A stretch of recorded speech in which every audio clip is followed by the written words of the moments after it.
Bonjour à tous et bienvenue pour un nouvel épisode de votre web-série préférée. Je vous conduis vers un nouveau monde. Alors où est-ce que je vais vous conduire aujourd'hui? Réponse en images.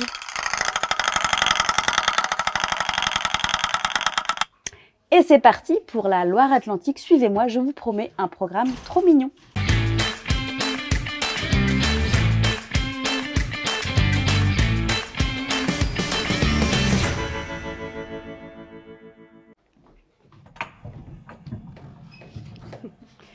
Salut Astrid. Bonjour Xenia. Et bienvenue dans ma belle navette, presque aux couleurs de Petit Picotin. Exactement. On a travaillé dur pour que ce soit aussi beau que chez vous. Tu es la fondatrice du coup de Petit Picotin, cette maison que tu as créée de toutes pièces depuis 2016. Exactement, depuis 7 ans, un peu plus de 7 ans maintenant. Et au début, tu étais toute seule. Exactement, j'étais toute seule quand je l'ai lancée. Aujourd'hui, on est deux à gérer la boîte avec mon mari qui m'a rejoint depuis 4 ans, Olivier. Et on est 15 dans la boîte aujourd'hui. Donc une sacrée aventure que tu vas nous raconter. Donc ça part de tes tout petits bras en 2016 chez toi dans ton salon, avec une âme d'auto-entrepreneuse. Exactement. Au départ, je me suis lancée exactement de la maison, comme beaucoup d'entrepreneurs. J'ai rapidement lancé une vraie collection. J'ai pas commencé en faisant la couture moi-même. J'ai vraiment rapidement, tout de suite lancé une vraie collection avec des fournisseurs qui sont toujours les mêmes depuis. On est fidèles depuis 7 ans et demi. Et donc, petit à petit, une étape après l'autre, on a embauché notre première salariée. Vous avez créé votre gamme, etc. Parce que juste pour revenir, Petit Picotin, c'est une marque de textiles et d'accessoires pour les enfants. Exactement, pour les enfants de 0 à 8 ans. Alors vraiment au départ, on s'est lancé sur le cadeau de naissance, donc vraiment pour les tout petits, donc que ce soit, on a à côté de moi une trousse de toilette, un doudou, protège carnet de santé, donc vraiment les produits plus pour les tout petits. Et aujourd'hui, on couvre vraiment les besoins pour les enfants de 0 à 8 ans.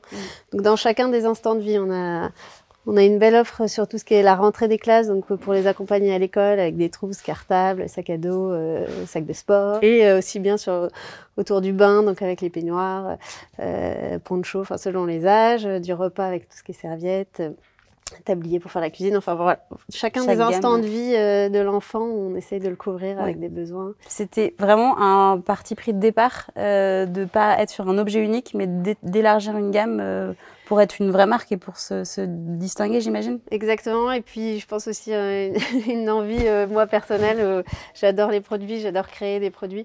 Donc, je pense que je me serais un peu frustrée sur un seul produit. Mais tu as quand même un produit chouchou de démarrage. Exactement. On a un produit phare de démarrage qui a été vraiment le produit coup de cœur et qui l'est toujours aujourd'hui. C'est notre petit sac à dos, Marsol sac à dos. Je pense que beaucoup de familles le reconnaîtront. Exactement, et qui est offert énormément en cadeau de naissance. Et ça a été vraiment notre produit phare dès le départ et qu'il l'est encore aujourd'hui, 7 ans après. Vous avez pris le parti d'élargir la gamme, mais toujours avec cet ADN de quelque chose d'effectivement joli, assez sobre finalement et personnalisable. Exactement. C'est vraiment les partis pris de la marque d'avoir des produits épurés. En fait, dès le départ, moi, quand j'ai lancé la marque, c'était aussi une des envies, tout ce qui était pour les enfants à l'époque, on se remet 7 ans en arrière, l'offre a beaucoup évolué depuis, mais c'était vraiment très coloré, très bariolé, ou très classique et un peu tristoun. Donc parfois difficile d'associer ça dans ta déco. Exactement. Et donc moi j'avais vraiment envie de couleurs intemporelles, mais à la fois des couleurs douces, mais qui soient quand même dans l'air du temps, des produits où il n'y a pas besoin d'avoir 10 000 choses bariolées dessus. Donc ça faisait partie de l'ADN de la marque. Et tu parlais de la personnalisation, ça aussi c'était vraiment un des points de départ de la marque, de proposer des produits qui soient personnalisables pour créer cette émotion quand on a un bébé et qu'on a pensé on a pensé son prénom pendant des mois et des mois. C'est chouette d'avoir des produits à son prénom. Tu joues un peu avec les hormones des mamans du coup. Exactement. Oh, bébé. Et puis en fait, c'est marrant parce qu'au départ, cette personnalisation était vraiment pensée pour le tout petit au moment de la naissance. Mais en fait, les enfants sont tellement fiers en grandissant à 3 ans d'avoir leur petit sac à dos avec leur prénom. Ils apprennent les lettres, donc là, ils sont trop contents. Dans leur chambre, d'avoir leur déco avec aussi leur prénom. Ils grandissent avec, en fait. Exactement, ils grandissent avec. Il y a le côté pratique pour, dans une classe, d'avoir un cartable avec les prénoms pour les maîtresses, c'est assez pratique. Ou même la blouse avec le prénom des enfants. Et à la fois, le côté sympa pour les enfants, unique. unique et l'émotion que ça peut procurer autour. Ouais, et puis j'imagine que dans votre clientèle, le fait que vous accompagnez, vous, vos clients, enfin, dans leurs instants de vie, eux, vous le rendent aussi bien parce que je vois sur les réseaux, sur Internet, que vous êtes beaucoup relayés par des photos de parents qui partagent leur moment de vie avec leurs enfants. Donc c'est un peu un vase communicant, ça participe à l'image de votre marque aussi. Nos clients sont nos meilleurs vecteurs de communication. Aujourd'hui, enfin, via les réseaux sociaux et le bouche-à-oreille, de manière générale, on s'est vraiment fait connaître par ça. Parce qu'un client content fait des cadeaux. En fait, on a aussi beaucoup offert en cadeau. Donc les clients, quand ils sont contents, ils offrent autour d'eux. Et donc petit à petit, effet boule de neige. Et puis, on voit que des enfants beaux, en plus. Ça rend tout le monde beau. Oui, après, pourtant, on essaye justement d'avoir ce côté très naturel chez Petit Picotin. On l'a dans nos matières, dans notre, et nos shootings. Nos enfants sont ni coiffés, ni maquillés. On essaie de garder ce côté naturel. Mais, ce qui avait partie de l'ADN de la marque. Je reviens sur la matière naturelle. Donc, vous fabriquez au Portugal, mais vous utilisez du lin. Le lin, c'est production quasiment française. Exactement, le lin, on est les plus gros producteurs au monde, en France, donc aucun intérêt d'aller le chercher plus loin. Et donc aujourd'hui, nos produits, on a un peu plus de la moitié de nos produits qui sont en lin, donc en lin français, qui est produit dans le nord de la France, produit teint, filet. Enfin là, j'appuie sur le sujet parce qu'il y a beaucoup de lin qui finalement la graine pousse en France, mais ensuite il est envoyé en Asie pour être filé, et nous c'est pas le cas. Nous, tout est vraiment fait en France. L'autre partie de nos produits sont en coton, donc pour les produits un peu plus robustes, les bananes, les cartables, ce genre de choses. Ça c'est du coton bio, et le coton évidemment ça pousse pas en France, mais par contre il est tissé en France, notre coton. Donc on essaye vraiment de rester local pour français. Okay. Exact. Français et en fait européen. Oui, c'est ça. Je dirais, parce que notre production est quand même faite au Portugal, tout est fait au Portugal. Mais c'est difficile de trouver des fournisseurs, justement, tu disais que c'était pas toujours le cas d'être tissé en France. Tu as longtemps été cherché. Il y a des producteurs, il y a un prix qui va avec. Forcément. Voilà, donc c'est toujours le jeu du commerce. C'est vrai que c'est beaucoup plus cher d'acheter du lin qui est aussi tissé et filé en France. Et les filiales sont en train de revenir quand même petit à petit. Tout ce qui est filature et tout ça, ça revient. Donc je pense que petit à petit, ça va être de plus en plus simple. Ouais, et puis c'est grâce à des entreprises comme vous aussi qui continuent à croire en l'agriculture française, à soutenir ces produits-là, que ça fonctionne.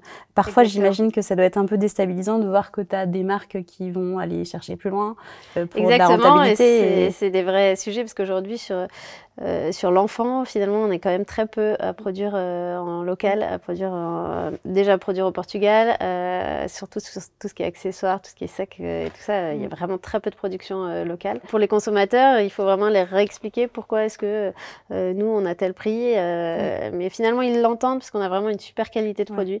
Et donc, les gens, quand ils ont nos produits en main, ils disent je comprends tout à fait, et les produits durent et ne bougent pas. Donc, en plus, si tu as ton prénom, tu as intérêt à ce que ça dure. Exactement, c'est tout l'intérêt. Tu as commencé à Paris et tu es revenu ensuite avec Petit Picotin. Vous avez implanté l'entreprise à côté de Nantes. À Nantes. Exactement.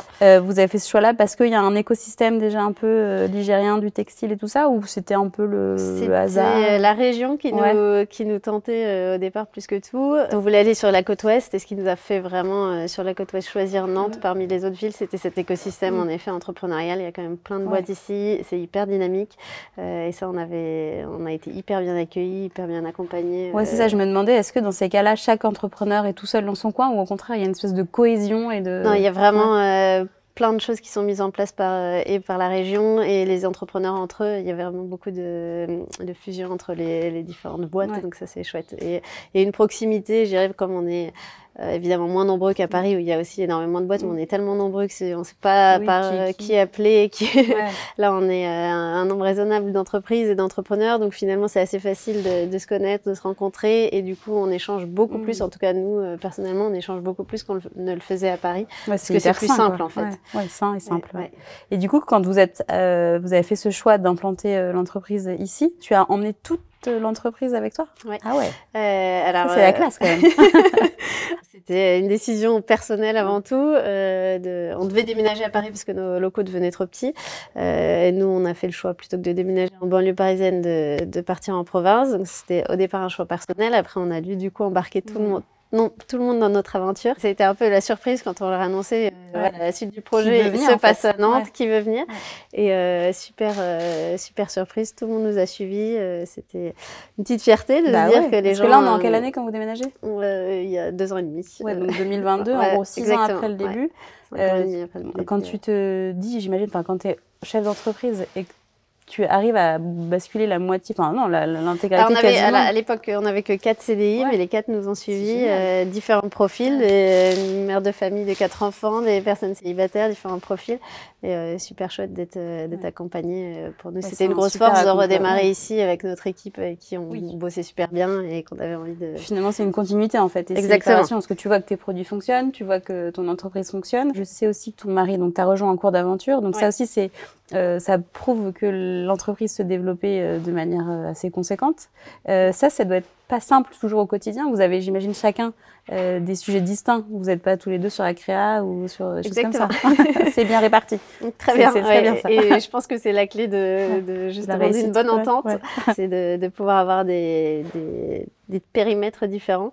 Donc là, aujourd'hui, moi, je m'occupe vraiment de tout ce qui est image de marque, produits, développement de produits, site internet, tout ce qui se voit globalement, et lui, plus qui se voit moins. Donc tout ce qui est RH, logistique, finance. Des trucs sympas. Voilà.